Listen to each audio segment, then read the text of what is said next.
So if I were to ask you, how would you describe a project car? I don't think many people would say reliable.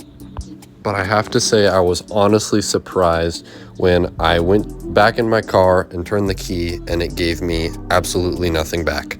So after dragging it back to the garage and barely messing around with the starter and connectors, I was even more surprised to find out, it started just fine and seems to be working. So after a few quick spins around the block, I decided to take it to a friend's party, and this is basically how that went down. Okay, man, see ya. Oh, yep, have a good one. All right, bye.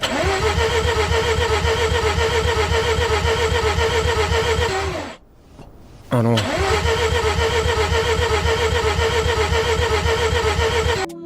So back to the garage I went, and this time I was determined to permanently solve whatever was causing this horrible issue. It turned out to be a faulty connector. So basically, after driving over a few bumpy roads, the wiggly little connector would fall out and not giving the starter power. So as you can see, it's located in the worst possible place it could ever be, and I'm trying to get my gangly little fingers in there to wiggle it in place, trying to figure out what the heck I'm doing. How did I get here?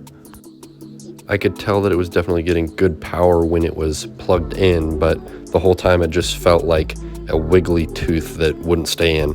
It's just going to be a huge hassle if it falls out while I'm driving again, so I decided to do a couple things that hopefully will be a perfect storm to make it super solid.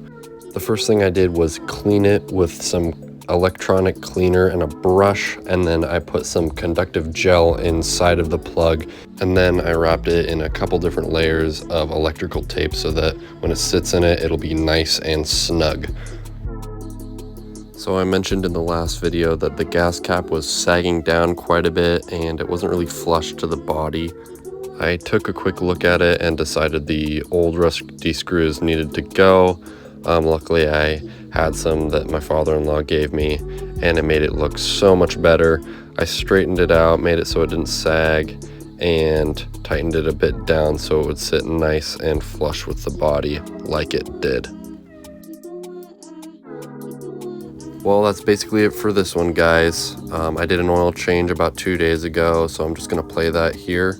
Let me know if you guys have any suggestions for videos or anything, or stuff you'd like to see. I will be coming out with new videos soon, just because I love making them, and I'll be excited to show you more. Hope you enjoyed episode 2, and I will see you in the next one. Peace.